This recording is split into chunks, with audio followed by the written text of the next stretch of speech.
Huh. All this time. Okay, I think you should hear me now, which I think solves the riddle as to why my web captioner wasn't working before. Oh my god, I switched from Streamlabs OBS to OG OBS and I forgot certain steps I have to do because I made that switch yesterday and I just didn't make those adjustments. So yeah, okay, so the adjustments are now made.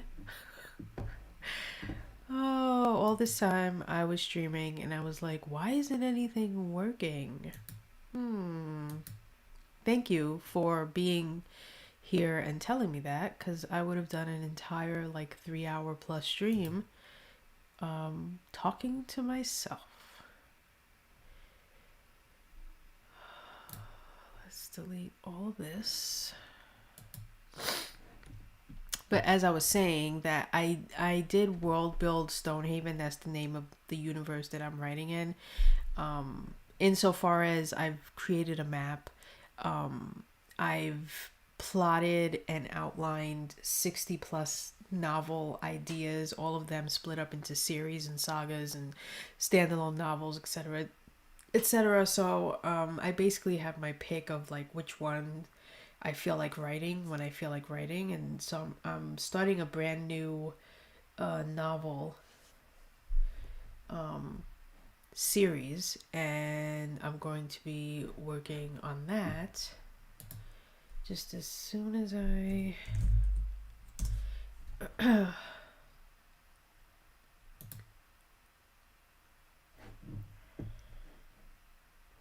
soon as I get home.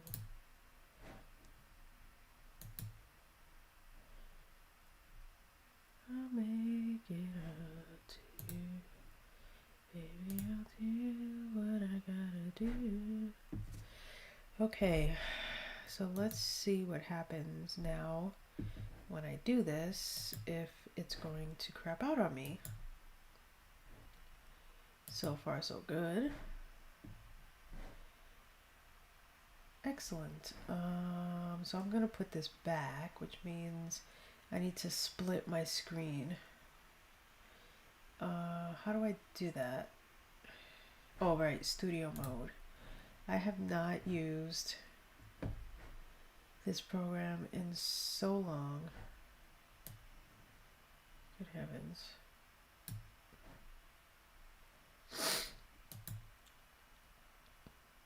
This is actually not going to work for me. Get it out of studio mode.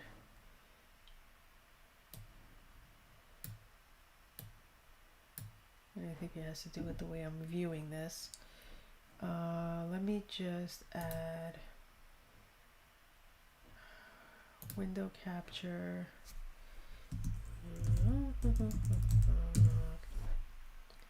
Okay. Yes, yes, I'm an idiot.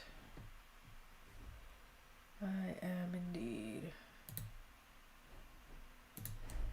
Don't mind what you're seeing on the window right now. I'm going to fix it momentarily. I just have to shrink it.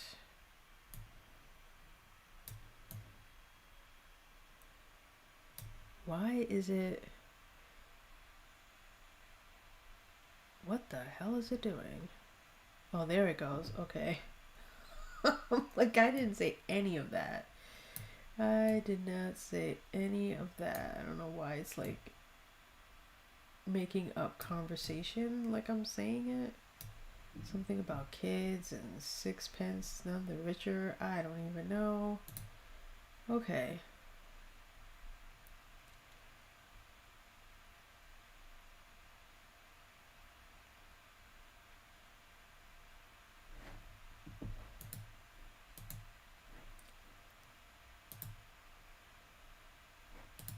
I think it's working now. I'm gonna try to not get so distracted by it. Either it's capturing my voice or it isn't.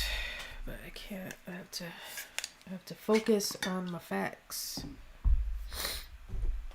I'm working on a 4-book series. Excuse me while I pour water into my water bottle. And this first book in the 4-book series, I have to do a lot of kind of overview on how this society works. So it's going to take a lot of research for me before I even start. So that's what I'm doing right now. I'm just doing some research, making some decisions on like the clothing they wear, why, their culture and background, their traditions, etc., etc. There's 2 different groups, and so I did one group, and now I have to do the other group. So I did this group, the Taikor tribe, and so I've got some characters here. I've got some explanations on how they do what they do and why. And now I'm going to basically do the same thing for this group, but they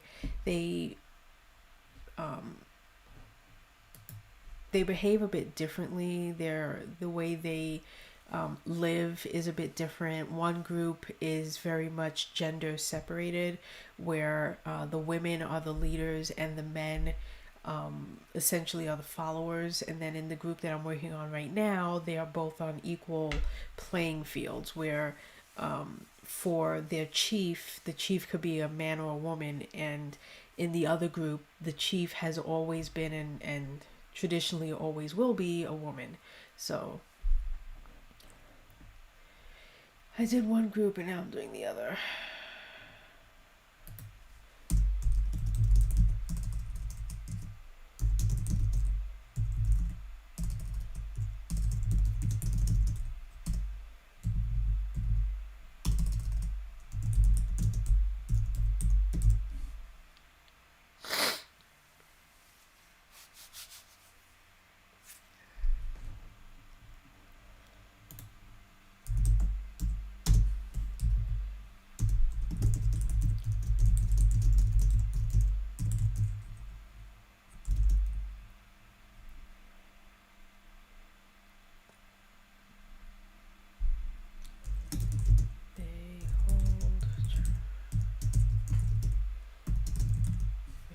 Years.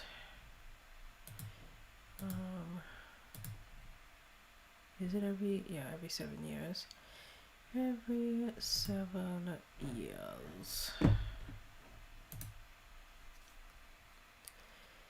And this is distracting. And so is this. So let's move those things out of my way, because they are distracting me. I don't want to see them. Okay.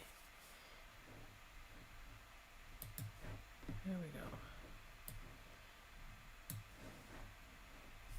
They hold trials every 7 years.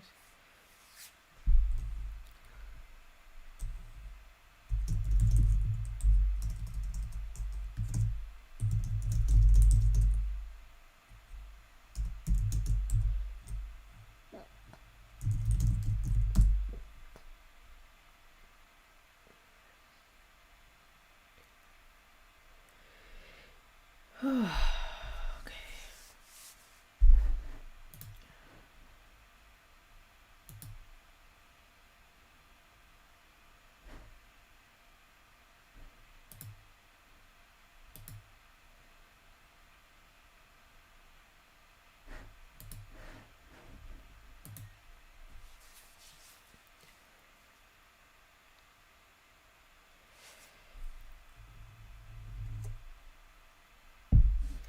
Did I put the no marrying thing?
so he said yes. So that is tremendous news. I have completed my panel. I'm so excited. So I'm doing a hashtag Twitch Writers panel for a virtual con that is happening. I just need to wait. I need to figure out what that time is.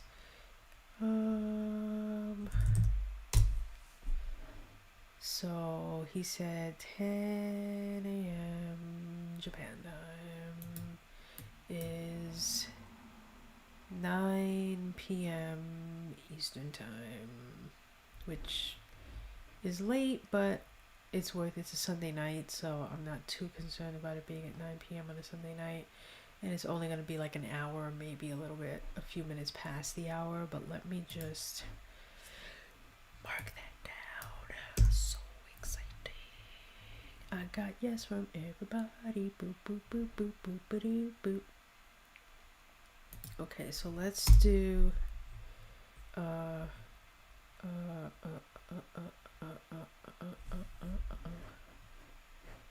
where's my oh, here's the calendar, or the scheduler I should say.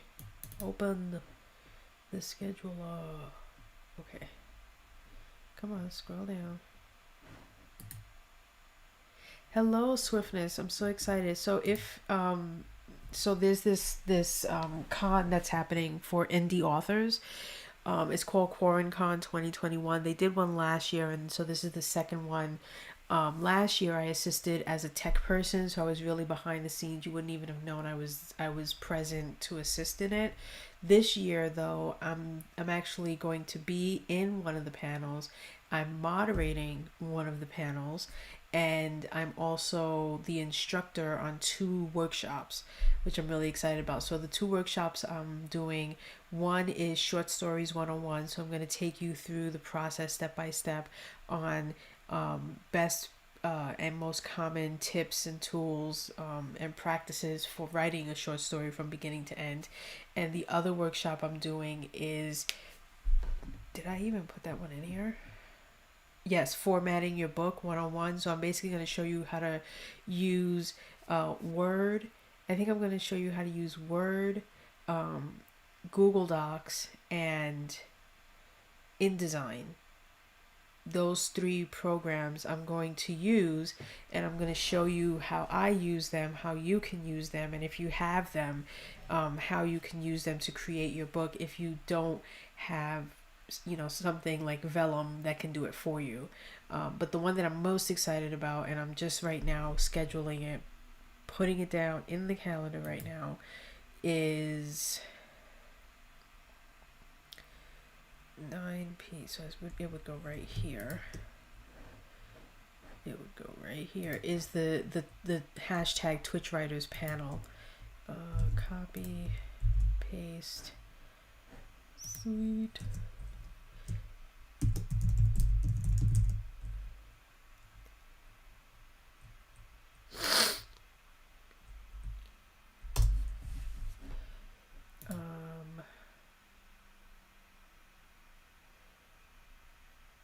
And let me just confirm that that would be 6 p.m. So let me let everybody know.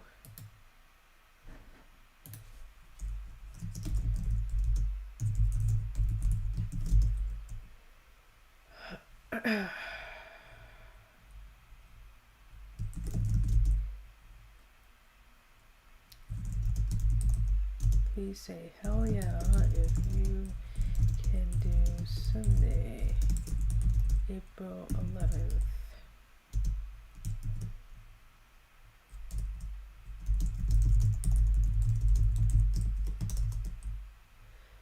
Uh, 6 p.m. to 7 p.m.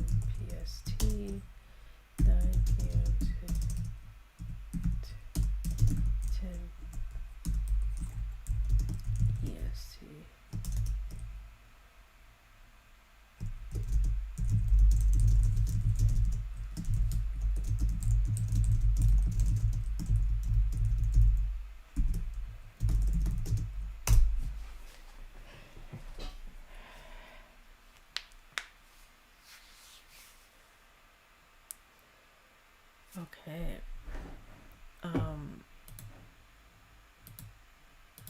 So yeah, so if you're available and if you're around, anyone who's in the chat, on April 11th at 6 p.m. Pacific time, 9 p.m. Eastern time, there will be a Twitch writers panel where there's going to be a couple of OGs, a couple of new Gs.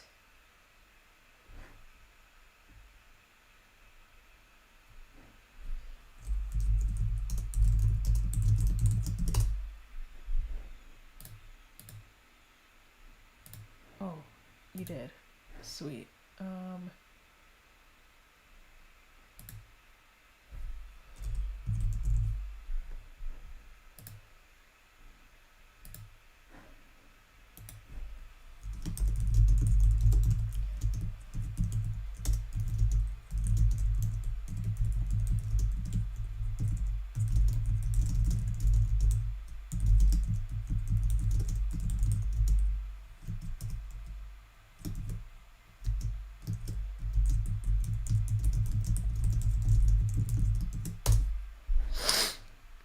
Let me just let the people at the con know that I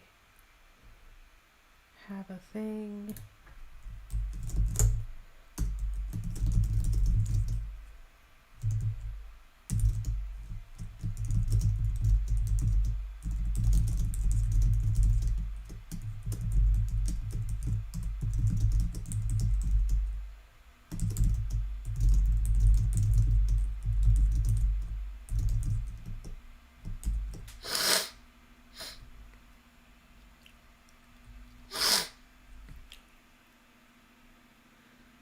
Oh, wait, what's UK time for that? What is UK time for that?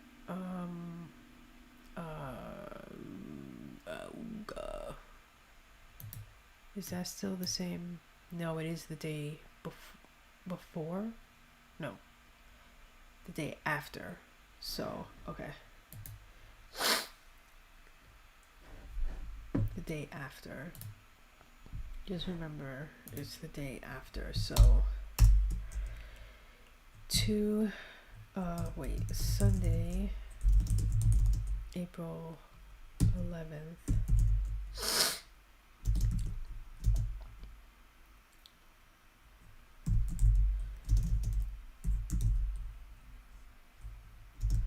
PST, 9 p.m. to 10 p.m. EST, and then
what is Scott's last name? Is it Wilson? I keep saying that, but I feel like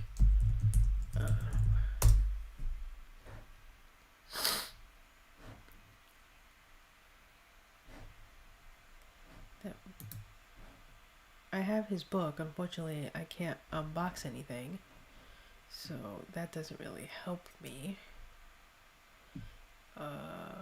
Here we go. Yeah, it is Scott Wilson. Okay. I was correct.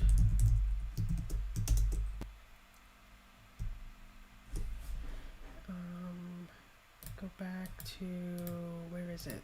Here. Okay.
I did some SAS con panels, but I've been lazy on signing up for doing more. Any good upcoming online cons I should try to participate in?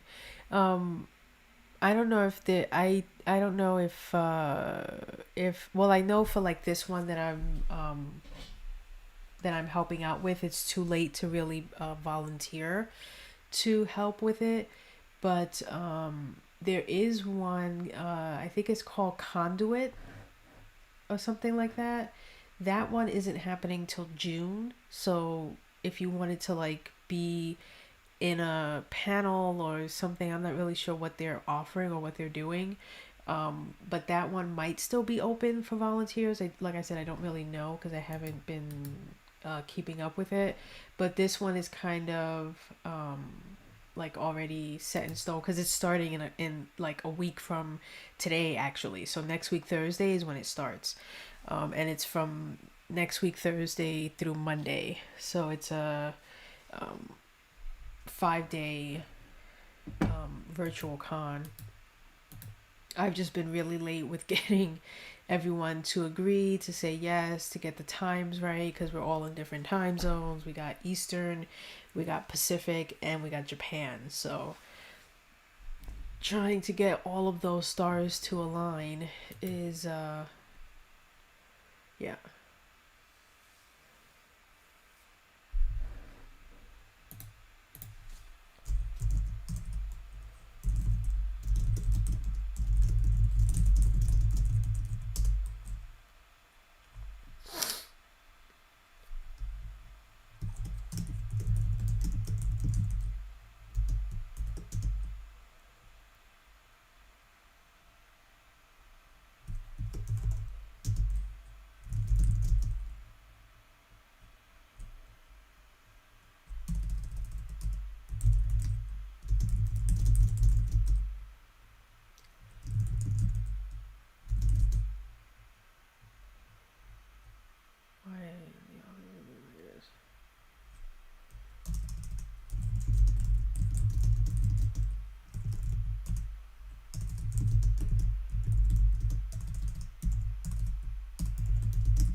I think that's good enough.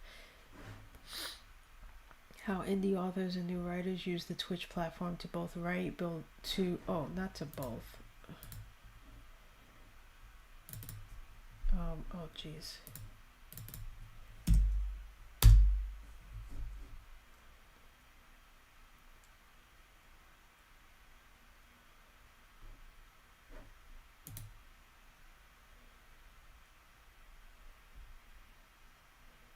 Okay, how indie authors and new writers use the Twitch platform to write, build a community, and learn from each other.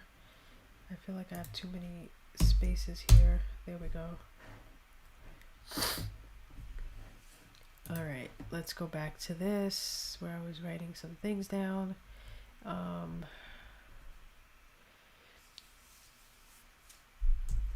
So the story I'm writing is called the series is called Son of River. the first book is called River Run. So each of the books is going to start with the name River, and is going to have a different word that follows it that kind of gives you an idea on what the story is. So in the first one, it's called River Run because the main character, whose name is Son of River, has to run away from his tribe for a number of reasons. And then the second book is called, I'm still deciding on if I'm going to call it River Rage or River Wrath, but in either instance it basically boils down to the same thing, which is in the second book he essentially becomes a man. And he's decided that he needs to save his tribe and return to his tribe in order to do so. The third book is called River King, and then the last book is called River Kill.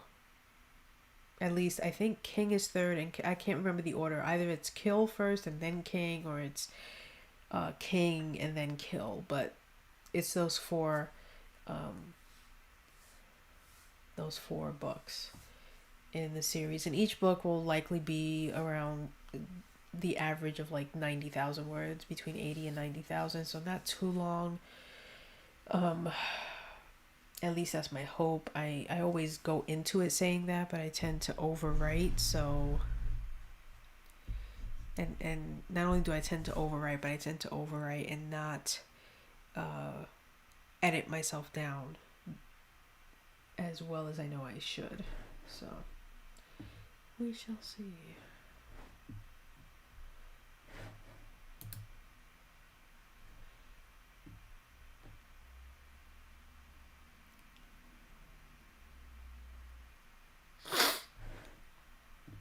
Yeah, it's gonna be, I'm still trying to figure out how I'm going to properly like refer to my main character, because in the entirety of the first book he is Son of River. He's not, because this is like, it's almost like two Native American tribes. They are two tribes that live in a mountain, and the tribe that he's specifically from, and both tribes have the same sort of ways in which they operate. When you're born, you are not given a name. Your name is son of or daughter of. So in this instance, if you're a boy, then you are the son of whoever your father is. If you're a girl, then you're the daughter of whoever your mother is. And you don't, when you turn the age, and I still haven't really even decided what the age will be. I'm guessing 16, but it might be 18. But when you turn that age, then they have a ceremony and you decide what your name is, because the belief is you've lived with yourself, you've learned about yourself, you've grown, you are now a full grown adult, and you get to decide what you want your name to be. So your parent doesn't name you, you name yourself. And so in the first book, he is Son of River because he hasn't reached that age yet.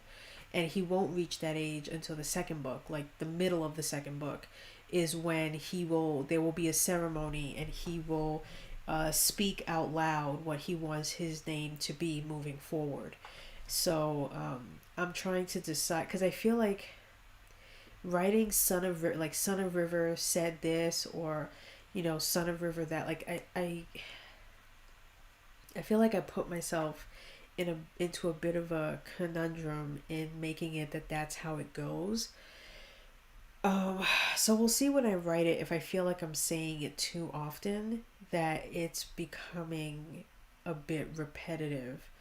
But I feel like when you read books and stuff, you're not normally saying the person's name that often. I just feel like because it's son of whatever, and then other characters are going to be that way too, right? So he's going to be surrounded by kids his own age. So I'm not only going to be saying Son of River, but I'm going to be saying like, let me see, I'm going to be saying Son of Oak, or son of stone or son of shark or son of lightning. And so when I'm writing these scenes and these kids are in it and they're interacting with each other, am I going to be saying son of a lot? And is it going to be really off-putting to the reader? I don't know. I don't know. So we'll have to see how that's going to end up actually working out when I start writing it, which will not be right now. It's going to be another couple weeks, I think, before I like start. Oh my god, that's so funny. Sorry, I have to add a reaction to this.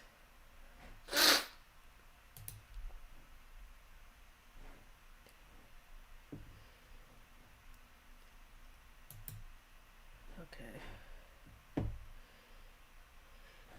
That's funny stuff.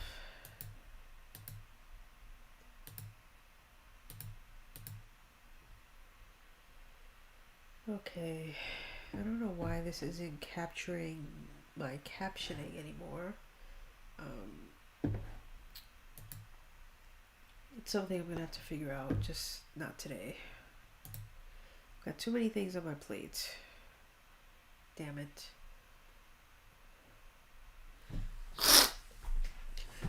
So, aside from that, you know, I have other things I have to unravel here. I'm going to be doing a character sheet for all of these, like, main characters. And these are only going to be the main characters in the first book. I mean, there's a slew of main characters, but luckily, we're not going to really get into the other tribe until,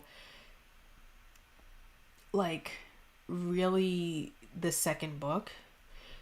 Because I'm trying to extend my original outline so that he doesn't get captured by the other tribe until the end of the first book. I originally had it that he gets captured in the middle, like Act 2. But I think that's too soon and I'm moving the story along too quickly. So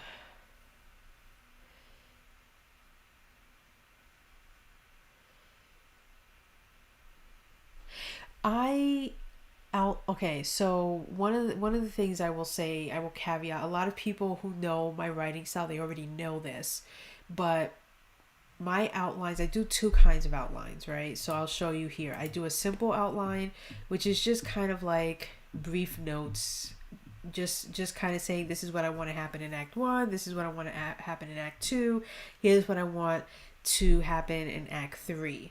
And then I take that and I do what I call my detailed outline. What my detailed outline does for me is I break it down into chapters. So Act 2 will start at chapter 14, right? So I name each chapter, so I put a number for each chapter and I write it down. And this is like 5,571 words, 36 chapters. Okay.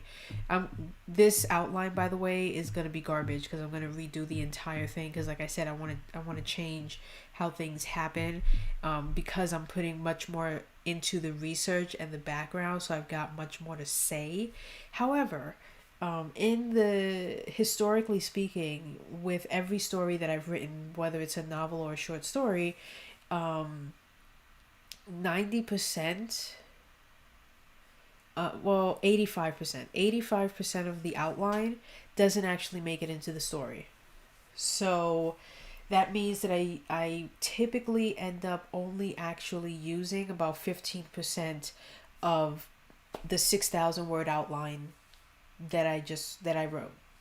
And the reason for that is because while I outline, research, do all the things, when you're actually writing the story, what you think a character might say might not actually be what they say when you're actually writing it, when you're actually in the scene, in the moment, things are happening. So I stray from my outline all the time. And so what ends up happening is my outline simply becomes breadcrumbs more than I am shackled to my outline. I must write it the way I outlined it.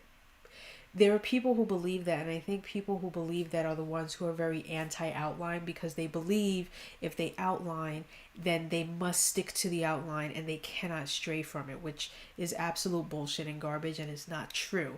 That's not what the outline is for. If you think that's what the outline is for, then you are outlining incorrectly, because that's not why it's there. It is literally there just as an assistant. I use it in two ways. One, to keep me on track, because there are certain things in my outline where I'm like, oh, I really want to make sure I do that thing. Like this chapter, this moment, this conversation, this interaction, altercation, this thing, I really want to make sure that happens. So whatever crazy wild thing I do that's outside of the outline, I need to make sure that I can navigate it back to this point, this thing right here. Right? So I use it more as breadcrumbs for me. So I stray, I pick some flowers, I stray off the path, I see a nice little birdie house, I stray off the path, I go pick up some food at a restaurant down the street and around the corner, but eventually I go searching and I find the breadcrumb further up down the road, right? And that's how I use it. And there might be certain chapters in here where I'm like, this chapter ain't happening. It's not gonna work anymore. Like I can't even. It doesn't work anymore because the character is not the same by the time I hit Act 2, Chapter 30. You know what I mean? So, do I need to put in all of this research? Yes, and here's why. The first novel that I wrote and published, called Daxton, takes place on a ship on, 90% of the time. I don't know what the front of the ship is called, or the back of the ship, or how many people a ship needs in order to, move in the water, or what the different titles of the people on the ship are called, if they're pirates or if they work for, the king, and, what things you normally find on a ship. You need research for that. And if you don't do that, it becomes very evident very quickly to the reader that you don't know your ass from your elbow. I mean, don't write a book about a ship and pirates in the open waters if you don't know the different aspects of piracy, of ships, of the open water, and the temperature changes, and the way the water moves, and the way the ship moves within the water. And if you have cannons, how many cannons do you have? Where do you store those things? Like, those may be things that I don't need to explain to the reader, like, oh, and all of the cannonballs are kept in the furthest corner of the blah blah blah. But if I'm going to use cannons with, cannonballs and all these, like I need to know the terminology. You need to be able to ingratiate yourself in the thing, because I know people say, like, you should write what you know. Guess what? People write about pirates, they're not a pirate. Right? You have to read up on the history of pirates. People, they write about goblins, and they write about monsters and things that don't exist, but they still write about them, and they say, write what you know. It's not really write what you know, but write what you're willing to learn about. And if you're not willing to learn about it, then don't write it. That's my philosophy. So it's not so much write what you know, it's write what you're willing to take the time to learn.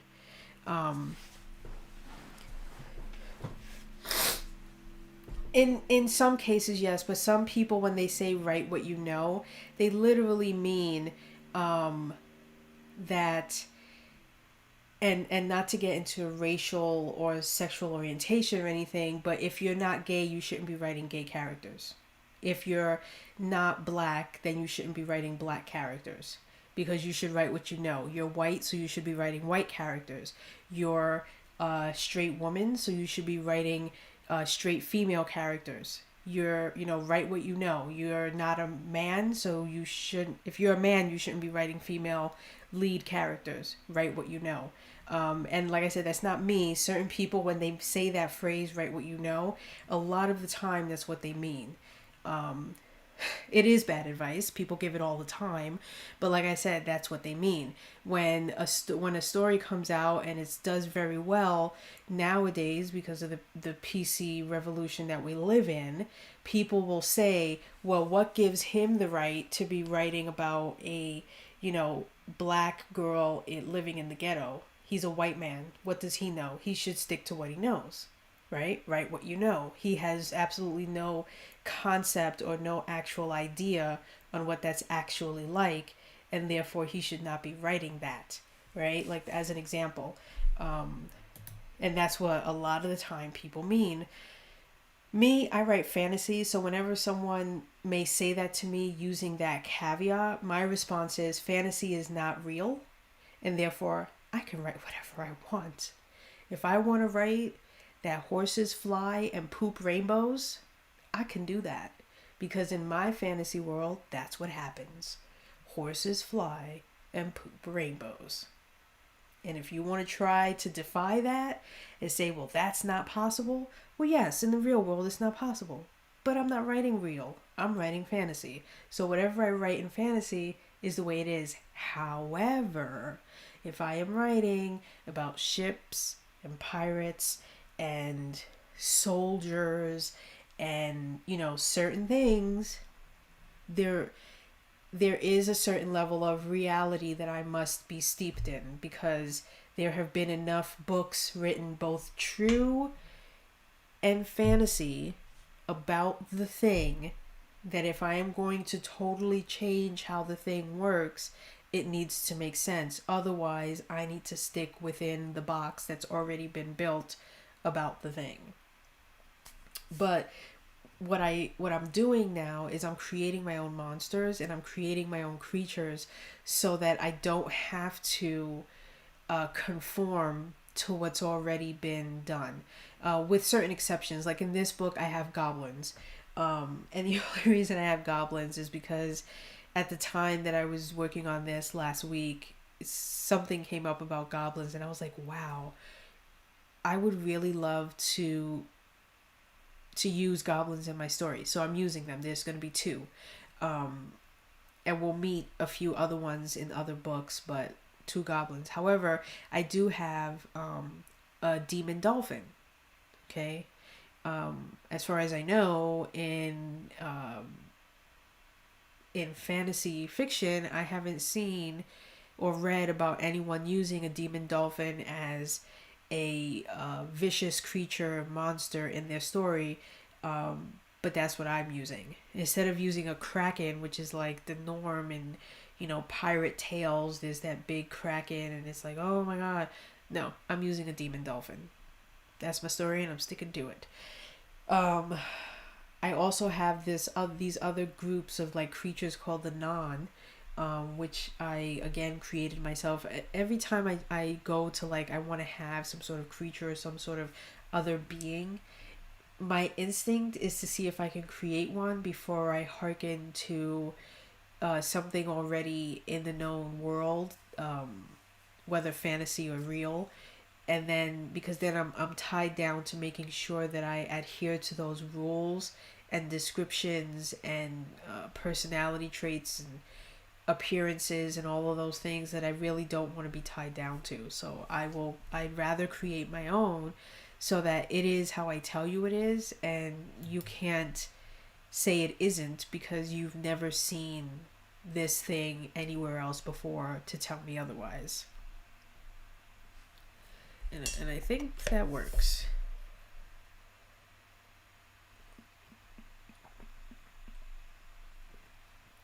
I love cold water.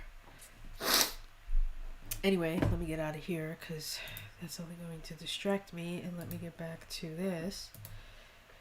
Okay, so I wanted to add stuff about the elders in this tribe. Is an honor that no one has ever turned down.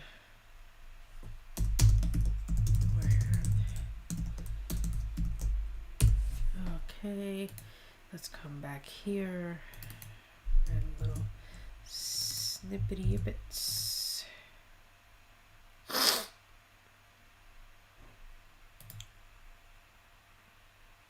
All right, the active string means they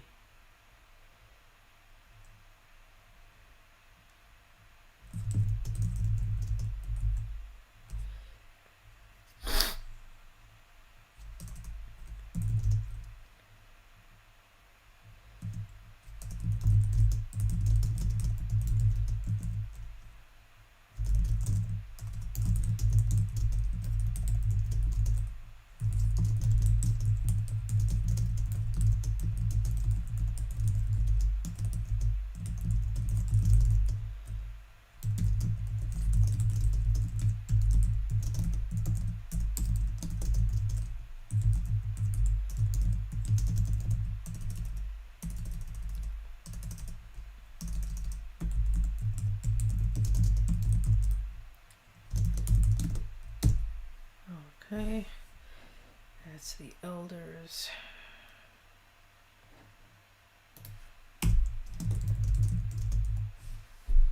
Right now there are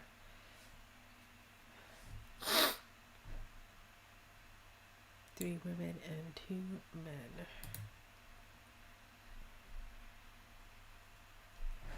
Hold on one second, I need to go blow my nose. Oh, did I not extend this out like I intended to? My bad. I completely forgot this thing should have been like out to here. I will be right back.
Okay, let's get back to it.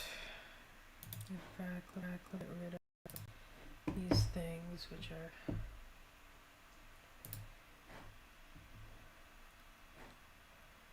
oh yeah, hell yeah. That means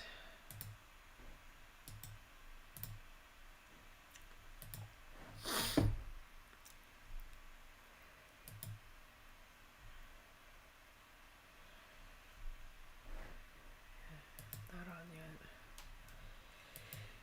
Oh, okay, let's see. I wrote about the shaman. The shaman. Actually, in here, I want to put some descriptors about the goblins. Let's put it. Where do I want to put the stuff about the goblins?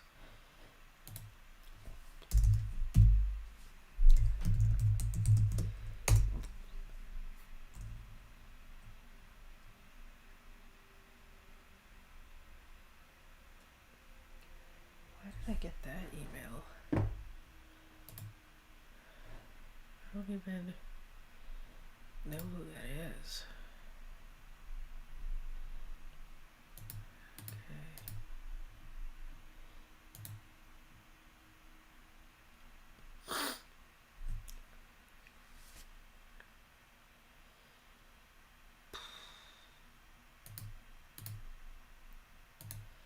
Gotta get rid of all this.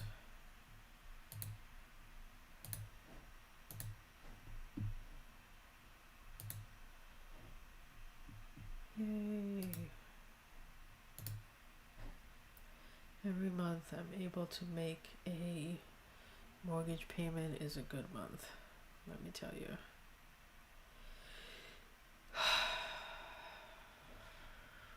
Let me tell you.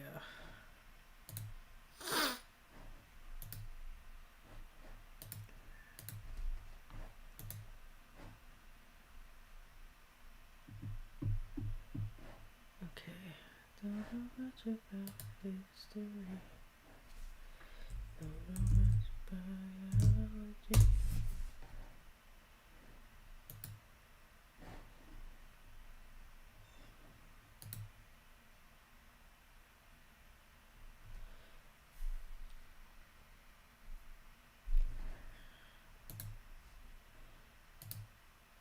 Yeah, I've got this.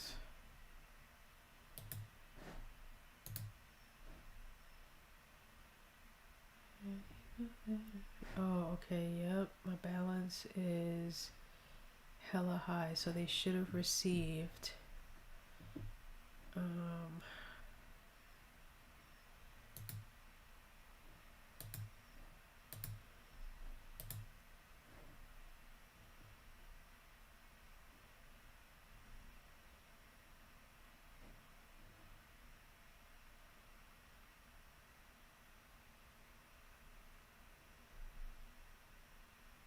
yeah, let me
I have to figure out how I can get that if I'm even able to, but I'll do that another day. It's just good to see that it's there.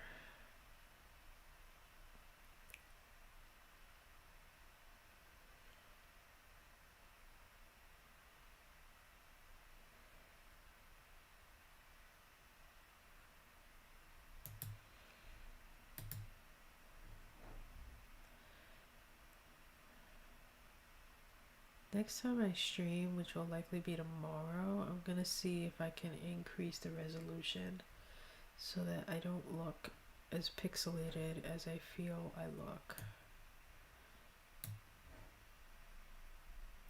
The reason why I have it so low is because I was worried that I might get dropped frames and crap, but I feel like I won't, so we will put it through the paces.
actually, no.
Now, should it be that anytime there's a half moon or just when the sun goes down?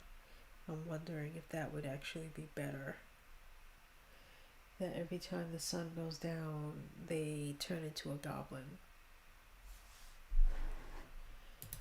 I'm going to take a brief bathroom break and think about this. I'll be back.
Yeah, originally I had it that it was every half moon, and it wasn't so much about how often I want them to be in goblin form. I think it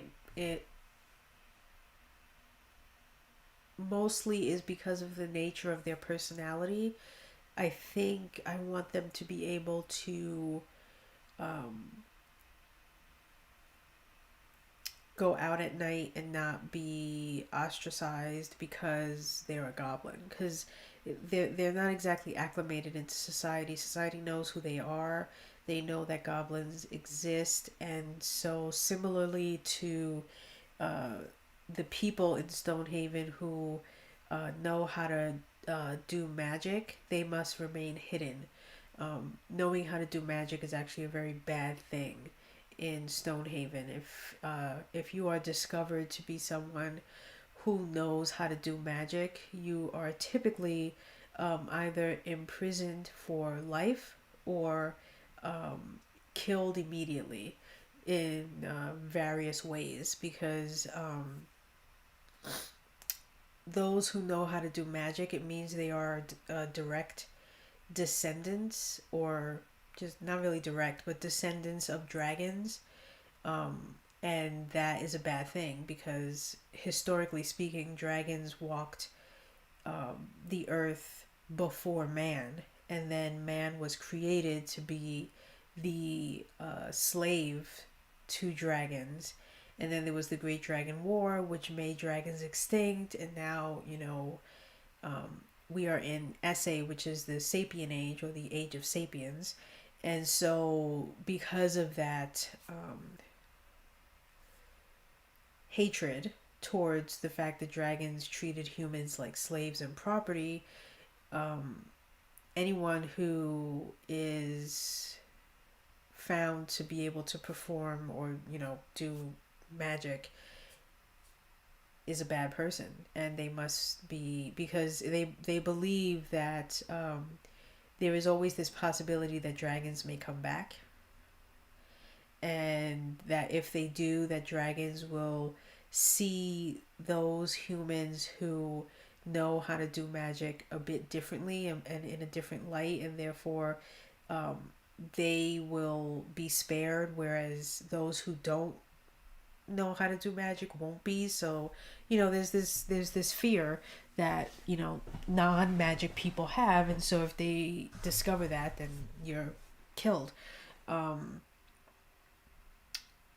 that all of that is to say that that's the similar reason with goblins, that goblins were created um, back during the Dragon Age, the Age of Dragons, in order to work in the mountains, because dragons they did not live on flatlands. They usually lived on really huge, very vast mountains, either on top of them, perched on the side of them, or in many instances inside of the mountains. So these humans were used to basically dig and carve out and live and work in these mountains. And so the dragons of magic, they put a spell on certain humans so that they would take on the appearance of what we now call goblins, which is where their skin is different, their face is different, their eyes are different, so that they can see at, in the total darkness of being in the mountains. So their eyes have sort of almost like a glowing effect that allows them to see at night and um, not need any sort of light source, because they can create it themselves, and they have these long claws. So the reason for their change in their appearance was so that they could work in the mountains. And so there's a large grouping of goblins who still exist today, long after the dragons are gone, but they still have that. Um, but they also have specific personality traits and things, because they were sequestered and kept away from other humans and, normal society. They just so happen to have um, a certain quirk about them that others don't have, such as they drink a lot, They, you know, do drugs. They are reckless. They are just like wild and crazy kids, right? They do the most because it is ingrained in them historically that they couldn't. They were not allowed to be outside in the fresh air with other people because they, you know, going back to the Dragon Age, had to work in the mountains. So this is just a personality trait that kind of carried on over time, that now it's just a part of what it means to be a goblin. And so they're willing to try new things, you know, they do all these crazy things. Um,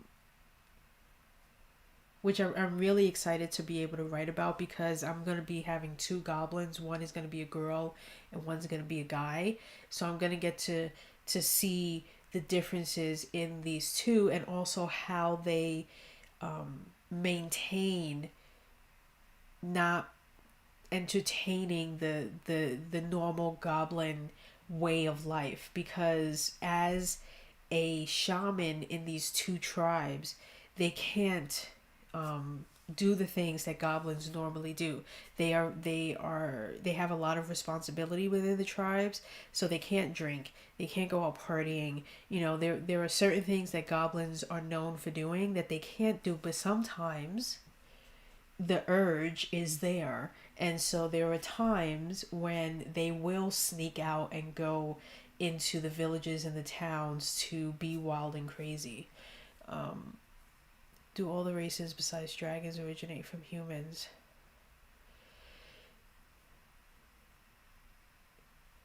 No. Okay, so the way my universe works is Zoldyr is their god, and Zoldyr is a female dragon, and so she created three species of dragons. So when the Earth, lowercase e, Earth was first created, the planet or whatever, it was inhabited by dragons and other like beasts and things like wildebeests and other, you know, demon dolphins and other type of non-human things, but mostly dragons. Dragons were the ones who roamed and who worked and lived on the earth. They were dragons of magic, dragons of time, and magic, time. Why do I always forget the third one? They can manipulate time, they can do magic. I have to look it up now. But there were three types of dragons. I always forget the third one. And actually, time is usually the one I always forget, and I always remember the other two. But anyway, so there were the three types of dragons, and what happens is their god, Zoldyr, is so pleased with how much they worship her and adore her, and you know, just praise her very name, that she decides to bestow upon them a gift. And the gift that she bestows upon the dragons is the gift of man. So she creates humans to be the slaves to dragons.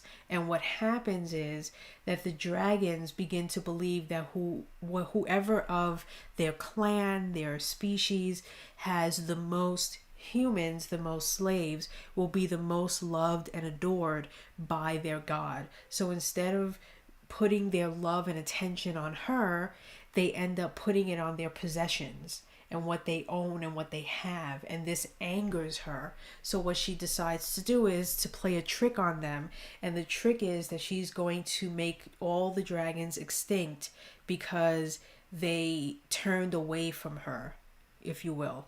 And so what she does is she sends down this dragon egg, and she tells them that whoever is in possession of this dragon egg, whatever of the three types of dragons is in possession of it when it is born, that species will live and the other two will die. So the race is on, and it creates the Great Dragon War because they are all looking for this egg. The egg hatches, but what they don't realize is she lied. Okay?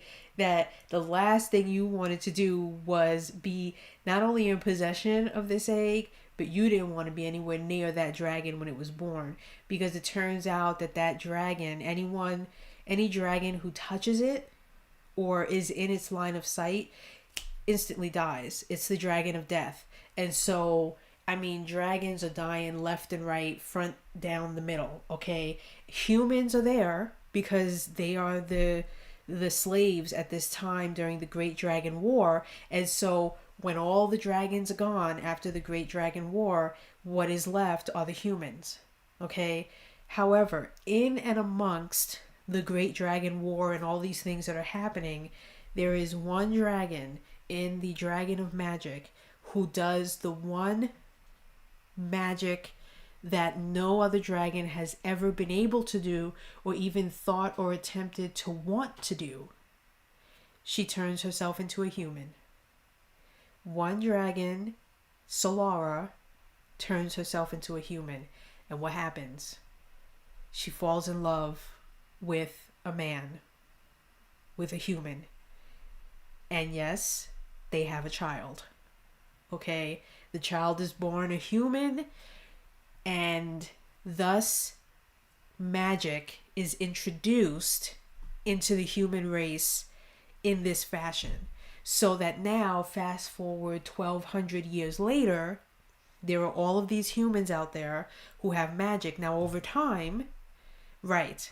So over time, what happens is anyone who can do magic, those who can't, and those who know the history of humans being slaves to dragons, or it's almost like the Salem witch trials. If you were discovered to be a witch, they stoned you, they burned you at the stake, and that's what happens, right? So there is this guy, Tobias, who is a direct descendant of dragons, and he decides that he's going to create a school, and the school is going to find these, children, these adults who have these special abilities, who either were born with the special abilities or are able to learn how to do them and harness them. So there are some who are direct descendants, and there are some who just have the special ability and the wherewithal and the great minds to learn how to do this magic, right? So he wants to gather them all up and teach them, one, how to control it, and two, how to hide it so that they don't get caught, so that they don't get killed, okay? So he creates this school. And what happens is he takes on a best friend to help him. And the best friend is jealous because he is not a direct descendant of dragons. He can learn how to do magic, and he does know how to do certain spells and things like that, but he knows he's not Tobias, and his name is Woodvale. And what happens is Tobias gets assassinated, and Woodvale decides to take on the role that Tobias has with a bit of a twist, okay? Because he doesn't want to just help these people learn how to control it and then hide it. He wants to help these people to learn how to control it and then use it to get what he feels is rightfully theirs, what he feels dragons left to them when they gave them this special ability. Why should they have to hide it? They should be proud of it. They should be showing it to the world. They should make the world fear them for what they have. Right? So that's his main goal. And so Woodvale Academy is another series that I want to write, where he's pulling in all of these kids and all of these adults and all these people who have special abilities so that he can then teach them to harness it and to use it so that he can build this unstoppable army to take over all of these kingdoms and things of people who are just not as cool and awesome as they are. You know what I mean? But that's basically the story, the history of Stonehaven. It started with dragons. So there is, so I split it up into two. It's DA and SA. So you have the Dragon Age, and then you have the Sapien Age. So right now, everything that I'm writing is taking place in the Sapien Age. I do have an idea for a trilogy, and the trilogy is called The Last Dragon, and it's going to be told from the point of view of a dragon, and he's going to be telling the story and the history of the time of dragons to a human. It's not really a spoiler, but he's telling the story. He's recounting what happened all the way up and through the Great Dragon War, where dragons become extinct. And what we discover, which again isn't really a spoiler, so I can mention it here, is that he survived.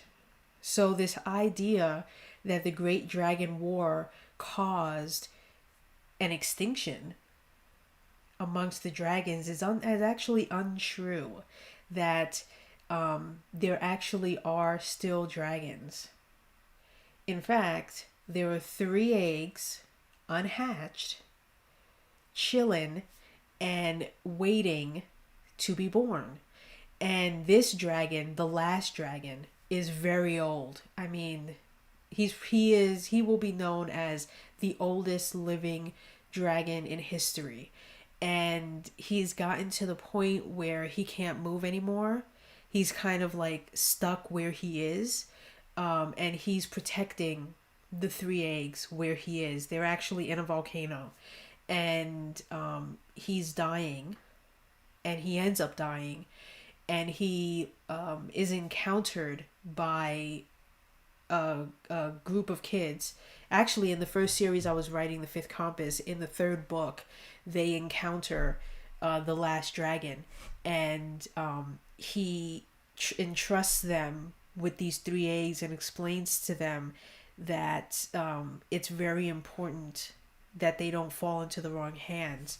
And so what happens is one of the 3 kids who are there, she decides to take possession of them and go in a different direction, because at the time those 3 are being chased by some really bad people. And so if they're to take the eggs with them, it could get even worse if they discover this. So she decides to take them and go like in the opposite direction. And there's actually a story about those 3 dragon eggs and what happens when the kings in all of the kingdoms in all of Stonehaven hear about these 3 eggs and the fact that they want them, because they feel like if they have these 3 dragons, that they can be the host with the most, right? Like, if they can take possession of these 3 dragon eggs before they hatch, they can train them and use them for their own evil plotting.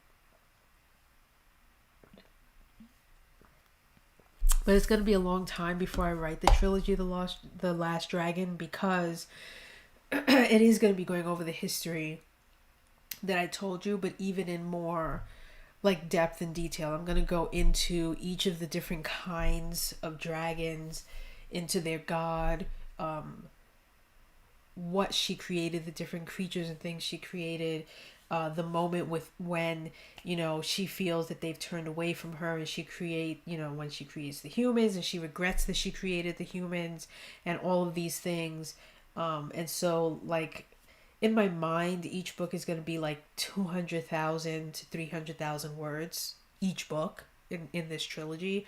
So like, the story is there. I have the background. I made sure it was very almost biblical in a way. There is definite nods to the Bible and Jesus, and how God decided to wipe humanity out because they were just turning away from him, and so he does that, and all, like, there's a lot of references like that, but I'm nowhere near wanting to even tackle writing the history of dragons in Stonehaven. Like, it's gonna be a really cool concept, again, because it's gonna be told in first person from the point of view of a dragon, from when he's born till when he dies at the end, and he gives the eggs to Adelaide, who shows up as she decides to take them. And there's backstory to her character as well, and to who she is exactly, and just how important she is, not only to these 3 dragon eggs that aren't hatched, but to all of Stonehaven in and of itself. She's like beyond an important character. But we don't even find that out until some other series and some other book. But they all tie in together. Like I said, I in Stonehaven, I plotted and created and somewhat outlined about 60 plus books.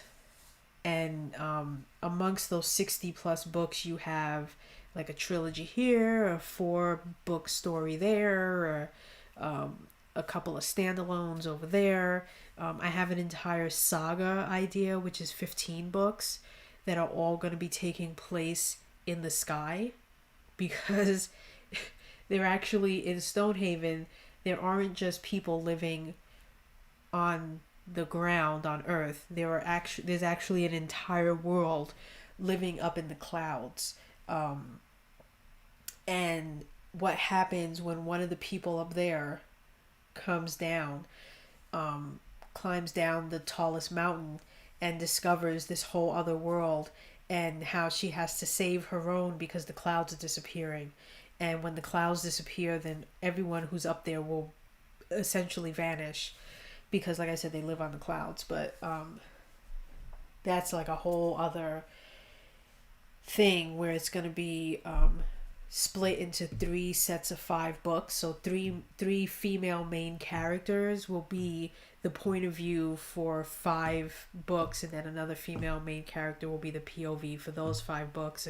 But it's all going to be within the same world in the sky above Stonehaven, but still very much a part of Stonehaven. And if you look like at my website, I actually have it all written down. I was actually just now trying to look at it. It's not updating. I don't know why the page isn't updating, because I need it in order to finish my email.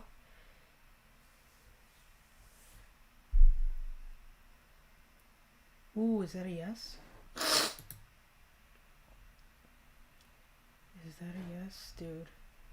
1, 2, 3, 4. If that's a yes, just write a Cimmerillion. I don't know what a Cimmerillion is. I'm assuming that has something to do with that Lord of the Rings guy. I can't remember his name. Tolkien. No, I don't have the outline on my website. What I have is all of the series and a short description of them, so people can see just the breadth and scope of what I'm talking about. Like right now I'm writing the Son of River series, but I also have Silverblade. It's a trilogy. Like I told you about The Last Dragon, that's going to be a trilogy. Sky Kingdom is the one that's the 15-book series. I have a duology that's called Bloodlines. Woodville Academy is, I believe, a 5-book series with 1 novella. Then there's The Deadlands. That's going to be good. And that's going to be, I believe, either a duology or a trilogy. There's Adelaide and Sebastian, which is a terrible title. That's the one where they have the 3 dragon eggs and they have to protect them. And that's going to be probably a trilogy. And then I have a set of that's going to be like endless stories. So I love what's his name? Sherlock Holmes, and like mystery series like Murder, She Wrote, or like Hercule Poirot written by Agatha Christie. I love those kinds of things where you can just write mysteries forever.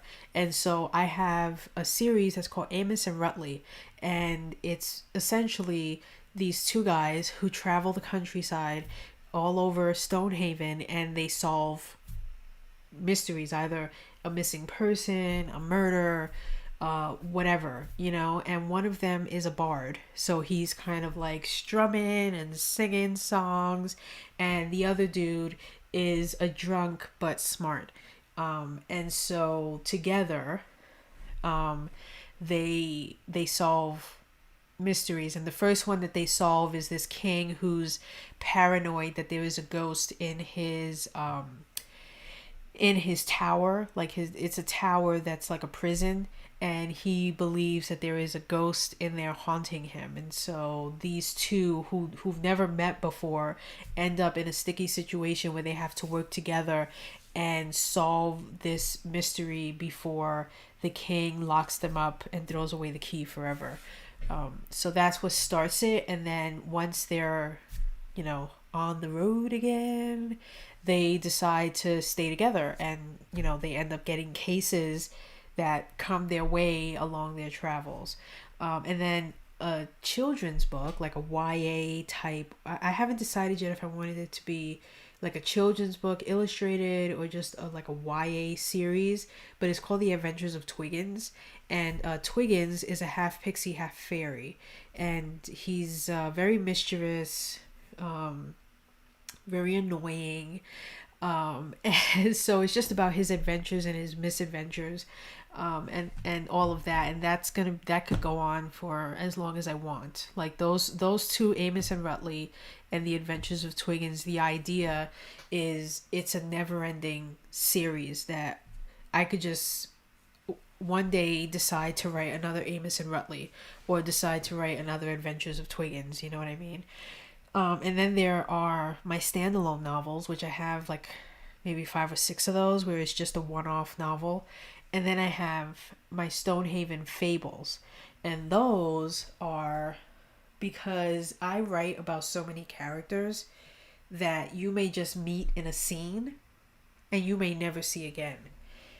But that doesn't mean that I didn't create a really badass backstory for that character. It just means I only needed them for that one scene. So because I hate when stories do that, when you read a book and there's that one character where they're in a chapter or they're just in a scene and you're like, man, but what happened to them? Like what happened to the dude over there from like the 5th chapter? Like, they didn't come up again. Where are they? What are they doing? So this is my way of taking those characters and giving them a short story so that you can kind of step into their world from their point of view and get a day in the life of them. But that day in the life is usually something very significant that happens. Either they cause a chain reaction from another series entirely, and you'll never know, because I may not have written that series yet, but the idea is once I'm able to like really write like the 60,000+ story ideas that I have, that when you read a Stonehaven fable about anybody, you're gonna be like, wait, didn't that happen in like one of the Amos and Rutley stories? Like, oh my god, was that person? That's that person? That's what they're doing now? Like that, like that's the idea, is that I get to take those, what I call one-off characters, where I pick them up and drop them right there and delve into them a bit deeper. And I like that idea. So that's what my Stonehaven fables are. But anyway, so I've got all of that. I have all the outlines in my series Bible, which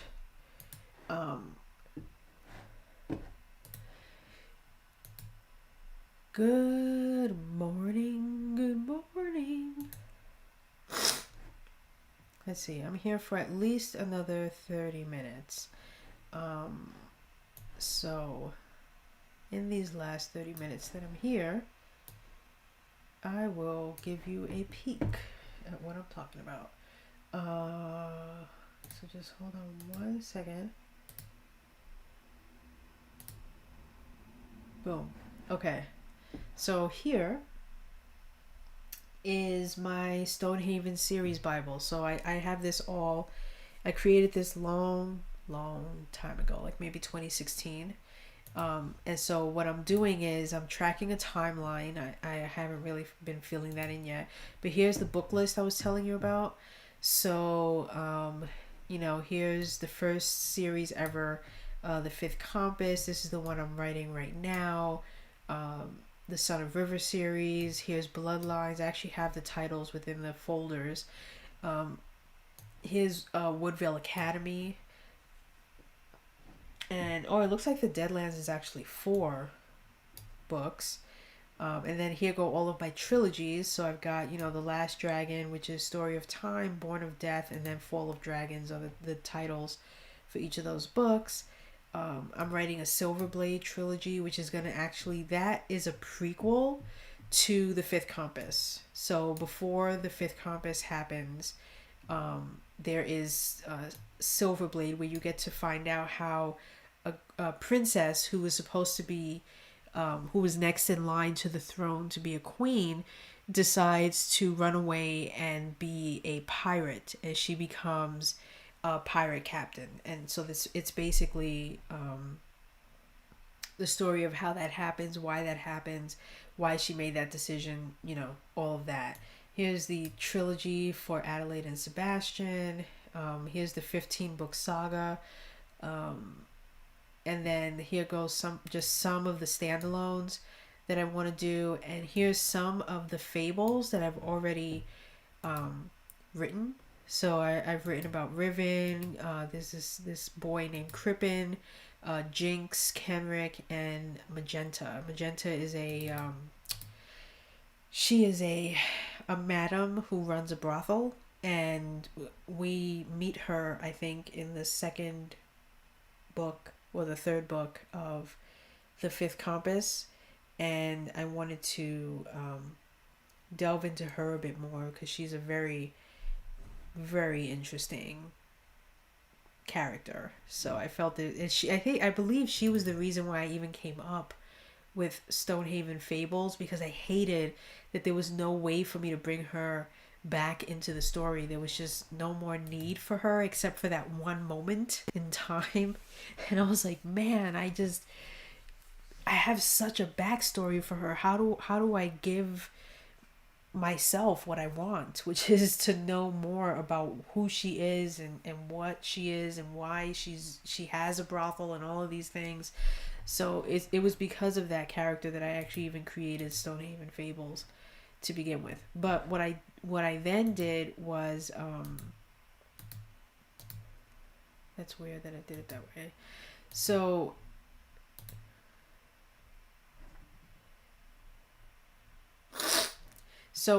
in like here I have like the synopsis and blurb, the detailed outline, the simple outline. As you can see, I wrote this back in 2017, and then I did a more detailed outline that I've been working on presently because I'm doing a first page rewrite of Daxton, so I needed to do that, and so I started that earlier this year.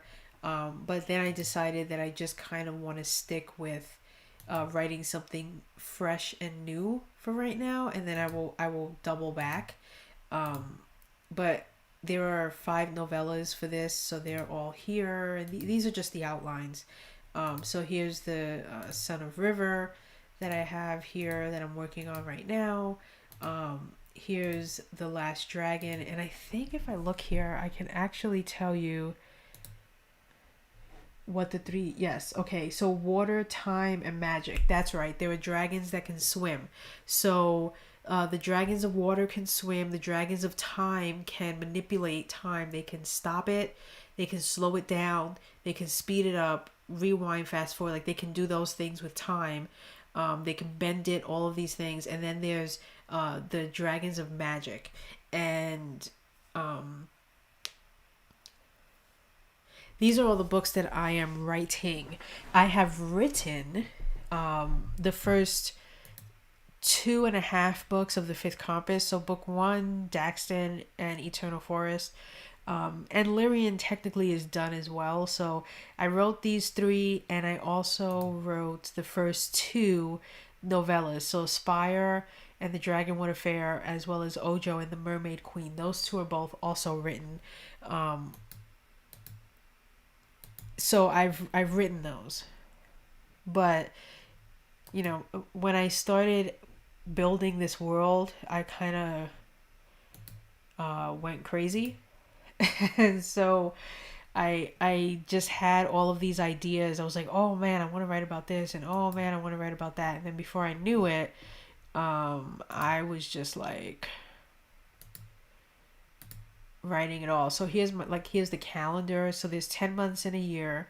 All here are the names of the 10 months, how many days are in those months, and then there are what's called the Zolder days, which are the days that you're expected to, or in the past you would be worshiping the dragon. But as you can see, what happens is that those days are kind of like wiped away during the Sapien Age. So it's a whole thing. So I had to basically think of the calendar as a calendar of how they thought of time and months and years for the dragons, and then how they transform that during now the humans or Sapien Age. And then I also tell you, like, so year 1 through 1218. So the Dragon Age was 1218 years. And then there was the Homo sapiens. So the humans were created in the year 1174 within the Dragon Age. So they've been around. They were slaves to humans for quite some time. If you do the math, it's not 100 years, but almost 100 years that humans were slaves to dragons. And then it was in 1218 that they had the Great Dragon War, and it became the Sapien Age. But the time period that I'm writing in, the present, if you will, is the year 1602. So it's basically 400 years after the Great Dragon War, and humans now took over. So there's a good 400 years of history of how kingdoms were formed, alliances. There were still certain areas of the entire world of Stonehaven that have not been visited by or traveled to by humans. That's where the Deadlands come in. The Deadlands, these areas are areas that basically they left them there. They're almost like huge graveyards. There's a lot of dragon bones are there. That's where the bulk of the heavy fighting that took place between the dragons happened, in this four land zone, which is a huge area. And now it's completely decimated, and looking like a desert, and it's just covered in dragon bone remains and such over the passage of 400 years. So I jot these things down, and then, like, one of the things that always catches people, where did I bury it? I think it's here. Is it here? Where did I put it? Under research? No. Okay, here it is. I actually put it under secret documents because I originally had the kill list. I had to keep a kill list because I have a lot of people that I deal with, and a lot of crossover where one character crosses over into another, and each book takes place during a different time period. That's why I actually have this back here, so that I can know, like, the last dragon takes place during the time of the Dragon Age. So that's easy for me to understand, but I need to know, like, the time period of Silverblade. This is just Scrivener. That's all I use, because it's very simple for me to just have this all here in one place. And so because I have such an overlap, and then so many characters, and a lot of them who I kill, anytime I kill a character, I add them to this document down here, which I'm not going to click on, but it's basically the kill. I said I wouldn't click on it. It's called the kill list. And the kill list is just me keeping a list of everyone who dies and why, whether it's someone that I killed already or someone that I want to kill in the future. And so I just need to remember that, like, oh, don't get too invested in, John Smith, because remember, we're killing John Smith. So don't make him too important, or if you make him important, just remember that you're going to kill him.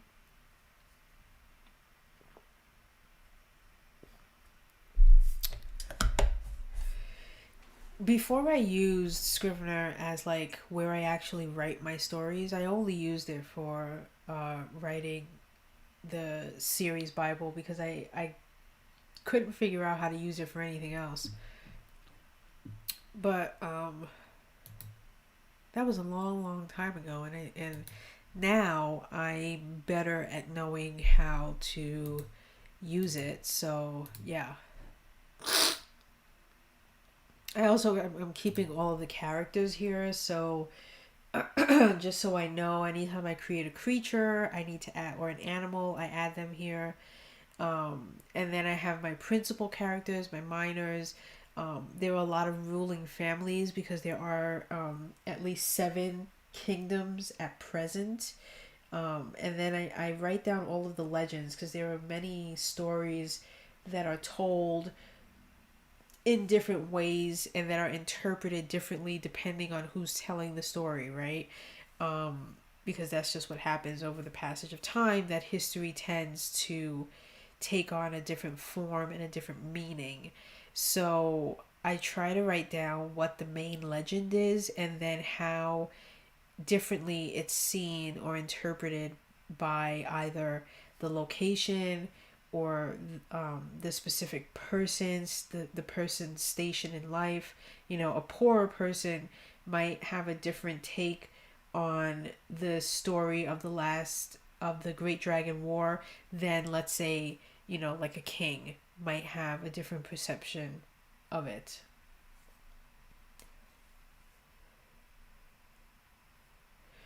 I start writing a story, I think. That's how I don't get overwhelmed by it. At some point, you have to stop, right? I have not added to this since maybe 2018. Like all of this whole thing was crafted, was created, was thought of in my mind between 2016 and 2018. So for about like 2 years while I was writing the Fifth Compass, I was also constantly like almost all of these things came from the story I was telling in the Fifth Compass, which is why I wanted it to be the first series that I wrote, because it really would introduce you to everything. You learn about Woodvale Academy from the Fifth Compass. You meet one of the tribes that ends up being one of the main focal points of the story for Son of River.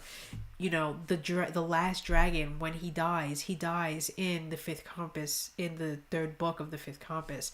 Silverblade is the like second main character in the Fifth Compass, so that's why the Silverblade trilogy is the prequel basically to the Fifth Compass series. Adelaide and Sebastian. Adelaide is one of the 3 kids in the Fifth Compass series. There's the main character, Daxton, his best friend, Barton, and then the girl that they meet along the way in their travels as they're running away from the bad guys is Adelaide. So, you know, that's where she comes from. The only 2 series, I think, that don't really spawn from the Fifth Compass is the Deadlands and Sky Kingdom. Otherwise, all of the other, like, story ideas that I have, they all come from the Fifth Compass. And in a way, even the Amos and Rutley mystery series that I have, which I'm not sure why it's not here. It should be. I have to look for it. The king who's paranoid and thinks that he's like being haunted by a ghost. We meet that king in the Fifth Compass series. And the Adventures of Twiggins, we meet Twiggins and his 3 yes, it comes from 3 blind mice, but he has 3 blind brothers, and we meet Twiggins and his 3 blind brothers in the 2nd book of the Fifth Compass. So, you know, like, honestly, like 90% of like all of these other things that become offshoots all came from this main book, and that's only from me writing the first 3 books. Can you imagine what's likely going to happen when I write books 4, 5, and 6, and what other story ideas, trilogies, series, whatever, I'm going to probably end up coming up with. If anything, that scares me the most because I'm probably going to end up doubling what I have right now.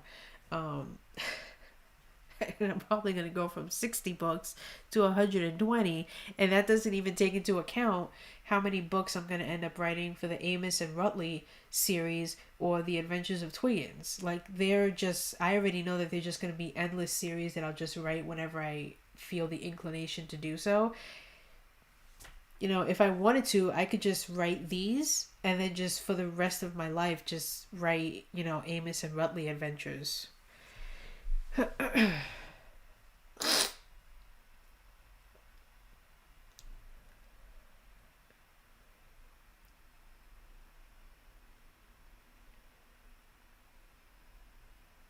the heck is John Norman?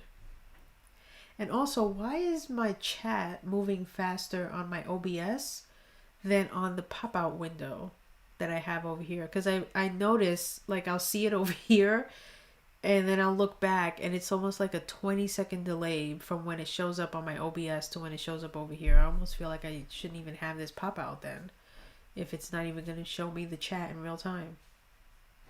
Weird. Very weird. And my website is acting up, so I'm gonna do what you shouldn't do, and I'm going to refresh the page, which, like I said, you should not do.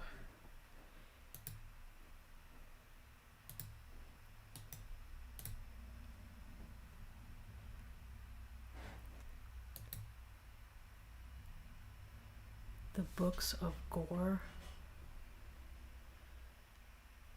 I think of myself more as, and it's terrible because she writes romance and is not the same genre, but more of like a Danielle Steele in that she's written, I believe, she's surpassed 80 books that she's written on her own. Not like James Patterson, who's now writing books with other people. So really it's like they're writing books and he's putting his name on the books. Like, to me, that doesn't count as a huge library of books, but I believe, I mean, the last time I checked, which was maybe like 15-20 years ago, she had written 75 books, and she's known for releasing at least 3 to 4 books a year. So doing the math, I would not be surprised if she's past 80 books. Granted, she is like almost 90 years old, but still.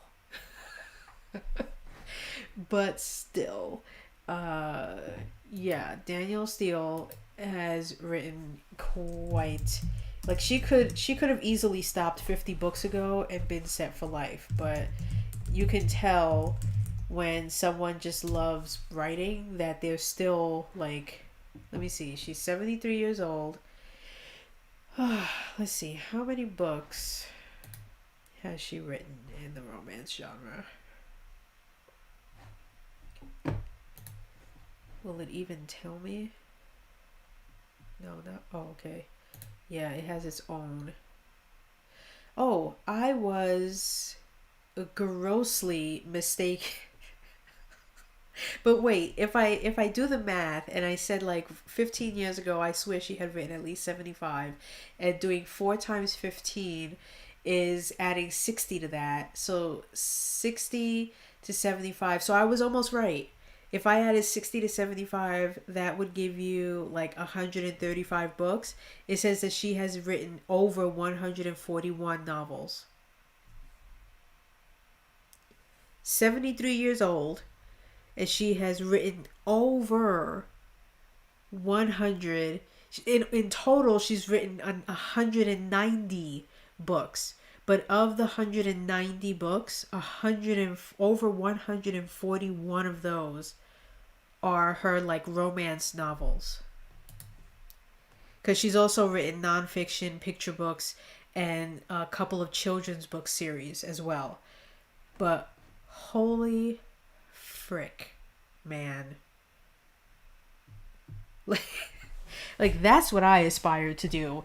And those are all, like I said, they're by herself. It's not like some James Patterson deal where now he's like releasing 9 books a year, but only one of them is just him by himself, and the other 8 is him with like another person whose name is written really small under his name or something like that, which to me I feel like it doesn't count. Obviously that person is putting in 90% of the work, and because he's a name, he's getting his name on the book.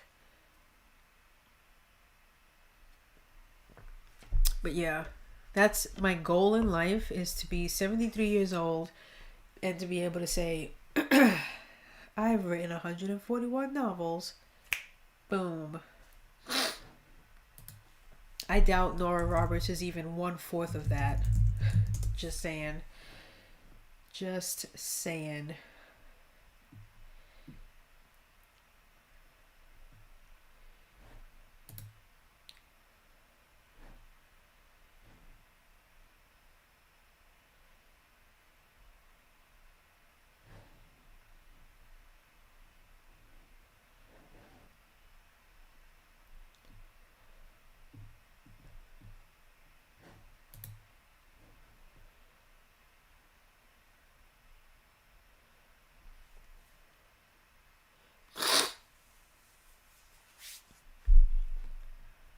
Fun fact, actually, I delivered Nora Roberts' mail to her because she had an office in when she was in on the floor of the specific publisher, and I was the mail clerk at the time, but she wasn't Nora Roberts. She was JD Robb. And so it was JD Robb that was on the door. The door was never open or anything like that, so I always delivered the mail into the like a mail slot that she had next to the door. But yeah, so I delivered the mail for like 3 summers to JD Robb way back when I was like 16 years old or whatever. What do you mean that I did editing at one point? I mean, I do edit. Do you mean, do I do it professionally? Like, do I get paid to edit other people's work? Yeah, yeah. I do not do any editing professionally for other people. I edit my own work, but I don't edit other people's work.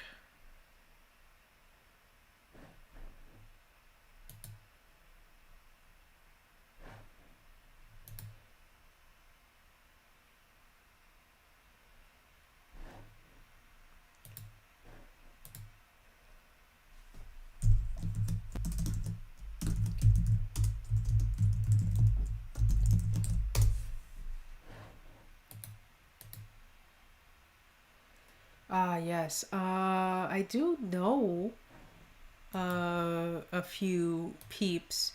Um, I am working on building a bit of a list of good editors in all of the many fields of editing. Um, I just haven't had the time to do that at this present moment in time, but um, soon and very soon. Thanks for stopping by, Swiftness. I am actually going to be getting off of here soon as well because I have very, very important work. Like, work of like the work that I get paid to do. While I'm saying that, I need to look at my calendar to see when I'm supposed to be starting this said work to do. Hold on one second. Look at my calendar.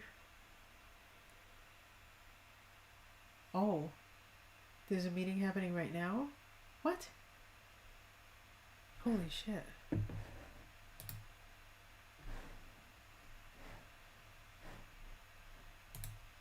Hold on one second.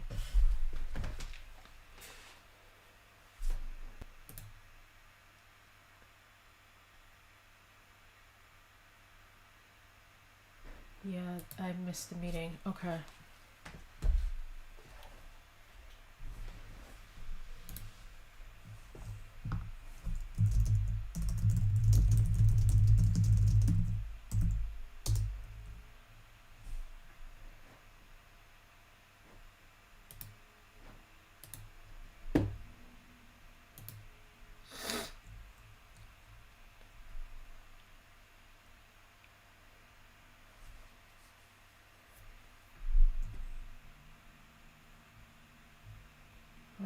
Guys, I missed a meeting that happened at 11 o'clock.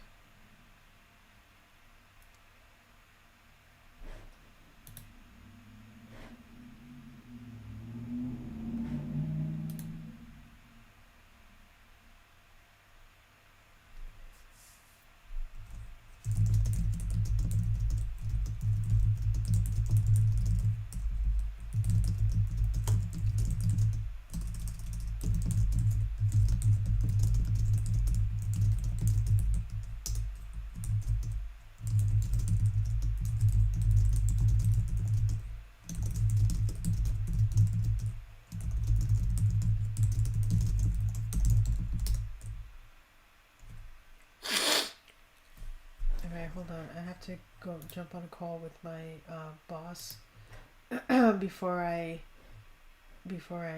end the stream. Yeah, it's fine.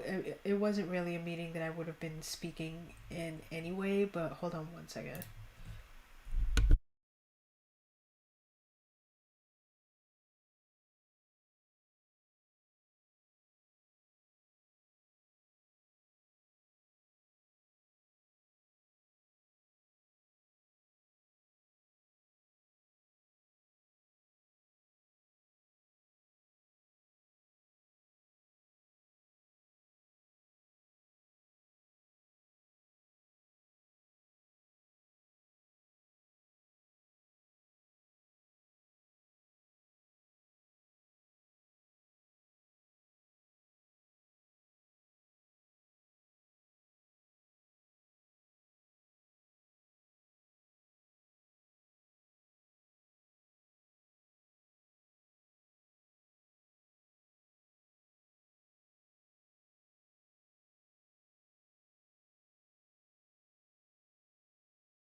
Okay, sorry about that. My like webcam does not like to be used at the simultaneously on two different programs.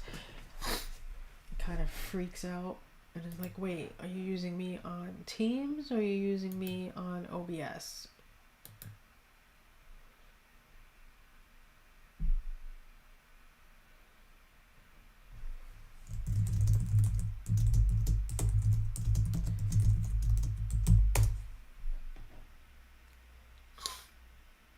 Okay, let's get that out of my way.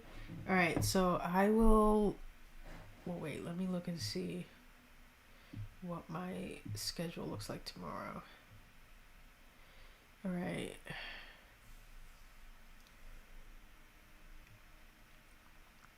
Assuming I don't have a meeting thrown at me tomorrow, I should be on at my regular time from 8 to 11. So I will catch you guys then. Ooh, the sun's coming out. Hopefully it'll stop melting some snow because it snowed last night, April 1st. Isn't that great to have snow on April Fool's Day? It's like, wait, what? Is this a joke? Nope, not a joke. Not a joke.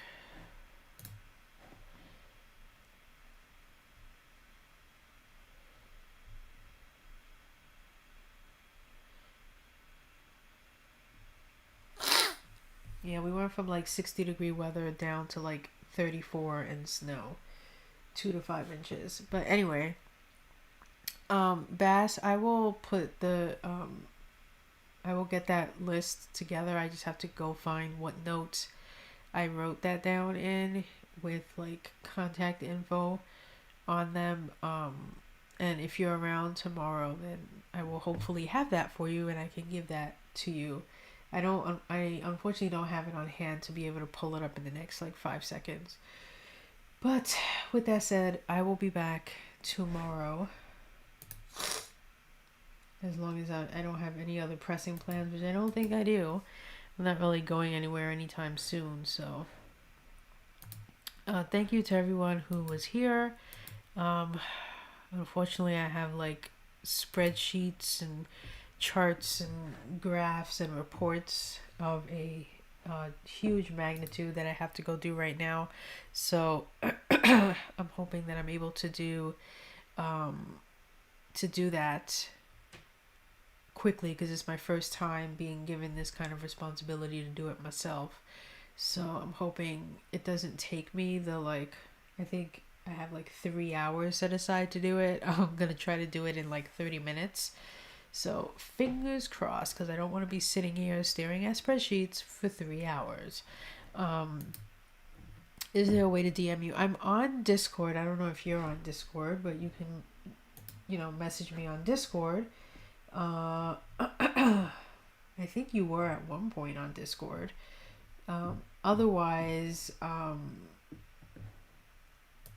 I do look at my Twitter, which is, Erica Drayton. But yeah, if you can find me on Discord, you can always message me there, because I've learned how to add notifications. I fixed that because I wasn't getting notifications for a while, so I think I fixed the notifications issue. So if you message me on there, you should be able to find me there, and hopefully that link works. I say that because I cannot guarantee that it does, but it should be the right one, because I don't think I've changed the thing. I'm looking right now, actually. Invites, what's that code there? Why doesn't it actually show me the code? Is it because, oh, I know why. I have to disable this in order to see it. How ridiculous. Yes, 76FY. Yep. Okay, so that one is working. It is operational, as they say. But yeah, you can just find me and message me. Otherwise, guys, I will catch you tomorrow, where I'm going to start doing character sheets tomorrow. So I'm excited about that. I'm going to fill in things about each character, like their appearance, their personality, their quirks, what they desire, what they fear, all that fancy schmancy stuff is likely what I'm going to do tomorrow. Because next week it's going to be awesome. If I can get it to work, I'm going to be working on the map. So I have a full map of the world, but I'm going to zoom in to the section where this story takes place in a mountainous region. So I want to kind of sketch out in a really horrible way, because I'm no illustrator by any means, but I'm gonna kind of give myself a rough sketch of the mountain, of each side that each tribe is on, and then some of the village that they frequent when they go down the mountain and they need to barter and things like that. So I'm gonna be doing that next week. Either on my iPad or on Photoshop on my computer. One or the other is going to happen.